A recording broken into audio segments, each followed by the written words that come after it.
while Western masculinity continues to be subverted by degeneracy, demoralization, porn, and the total collapse of self-respect, the world's primary competitive global superpower is taking a very different approach. China has declared war on SIMPS. China's version of Twitter, Weibo, is banning scores of popular K-pop stan accounts for engaging in, quote, irrational star-chasing behavior. The government's internet censor, the Cyberspace Administration of China, is vowing to clean up the, quote, chaos that encourages young people to donate to celebrities online. Breaking news, the CCP just cancelled simping. I repeat, the CCP just cancelled simping. All online pop star fan clubs have been shut down. 4,000 influencers got obliterated. User contribution button got removed from TikTok and other platforms. It's all part of a move to, quote, purify cyberspace and crack down on behaviour that contradicts the country's values. While in the West, the likes of Twitch banned the very use of the word simp as an insult, China is banning actual simps. The irony underscoring all this is the fact that TikTok is owned by ByteDance, which is partly owned by the Chinese government. TikTok is the gateway drug to OnlyFans, the cancerous Death Star around which every simp hopelessly orbits. Top OnlyFans creators have highlighted how TikTok helped transform them from rat race wages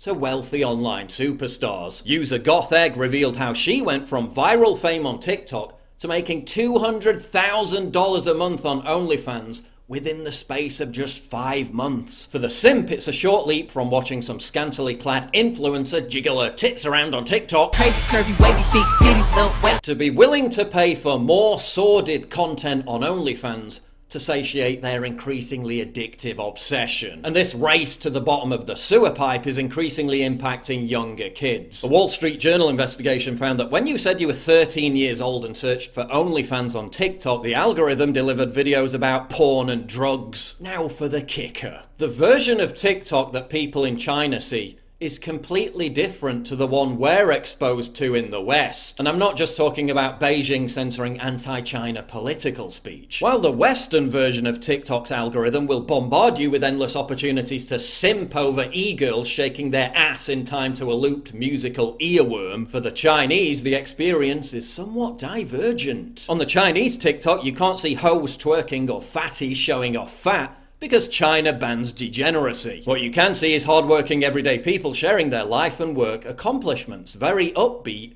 We call it positive energy in Mandarin. So the Chinese created an app, TikTok, which rewired the brains of a generation of young men and turned them into simps. A process that was then grossly exacerbated by the TikTok to OnlyFans pipeline. In plain words, China weaponized simping and then deployed it against the West, while moving to protect their own population from the blowback. Simping is a massive problem, but it's also just a symptom of the wider agenda to emasculate young men. An agenda that China has stimulated in the West while shielding itself against the consequences of it back at home, as part of what President Xi Jinping calls the rejuvenization of the nation. China is also banning the presence of effeminate sissy men on television. The Associated Press reports broadcasters must, quote, resolutely put an end to sissy men and other abnormal aesthetics, the TV regulator said, using an insulting slang term for effeminate men, Niang Pao, or literally, girly guns. That reflects the official concern that Chinese pop stars, influenced by the sleek, girlish look of some South Korean and Japanese singers and actors, are failing to encourage China's young men to be masculine enough. Meanwhile, our society and culture is controlled by a pathological, parasitic, progressive oligarchy, a cult of evil that brazenly floods the consciousness of young men with a steady diet of emasculating degeneracy. A process that demoralizes, atomizes, and crumbles from beneath them the traditional pillars of masculinity: family, faith, patriotism, self-respect, and stoicism. While heterophobic, anti-male, anti-white wokeism is being enthroned and sanctified as the official state ideology of the West, China's taking a different path. While China terminates WeChat accounts run by LGBT college groups, teachers in America make kids perform a pledge of allegiance to the rainbow flag.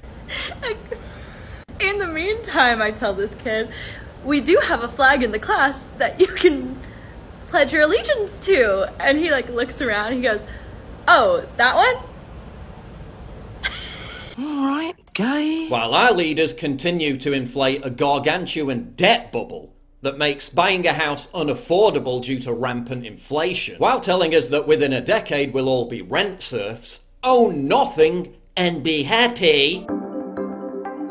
China's leaders just capped rental prices and limited the legal work week to 40 hours to create more time for families, while also making houses more affordable by offering welfare incentives that reward families for having more kids. Our schools and universities are teaching our young men to hate their own country, to identify as non-binary, to cower in the corner of safe spaces when they hear offensive words. China's schools are creating distinct masculine and feminine school curriculums. They're increasing physical education as an antidote to male feminization to prevent boys from growing up, quote, weak, self-effacing and timid. They're teaching their young men to be patriotic about China's central role in the world and to concentrate on stoic character building in order to inculcate a revolutionary and warlike spirit. Our celebrity role models are encouraging young men to wear dresses and carry handbags, while celebrities that China views as corrosive to its national identity are being completely eliminated from the public realm. China is cracking down on showbiz for polluting society and youth. Our culture teaches kids that having children makes your life boring, kills the planet and ruins your career. While after having ended its one-child policy, China is now offering financial incentives for families to have 3 kids and is extending paid parental leave. Our cultural institutions denigrate marriage as a traditionalist trap that deprives young people of the thrill of hypergamous hedonism and casual hookups. Divorce rates continue to skyrocket. While in China, the CCP will require unmarried men and women to attend festivals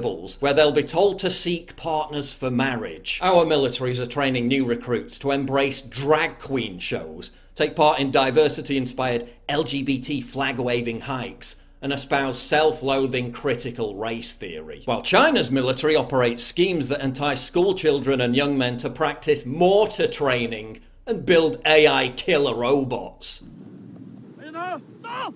我们已经习惯达到。王局，转内动员大会现在开始。一声到，是一句承诺。军长同志，一方前准备完毕，请指示。什么？战！一声到，是一种割舍。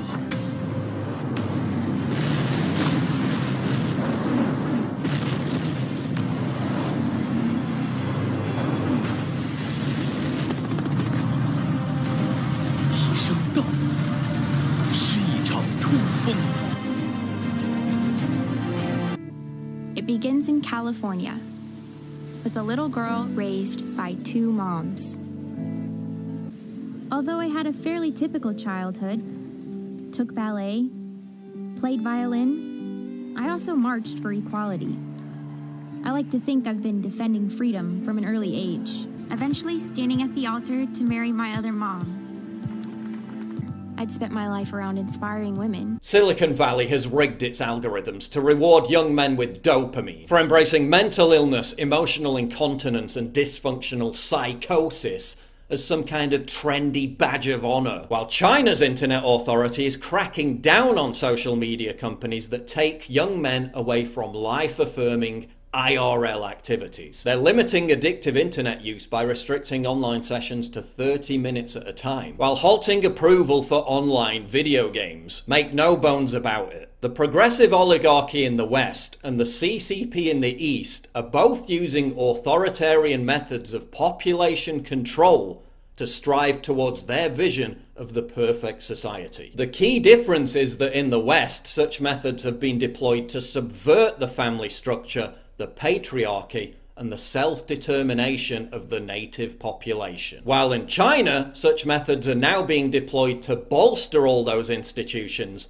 in an effort to strengthen and secure the future of their native population. China is building an army of Chads, while the West is building an army of weakling effeminate simps. When the next Great War kicks off, who do you think will have the advantage?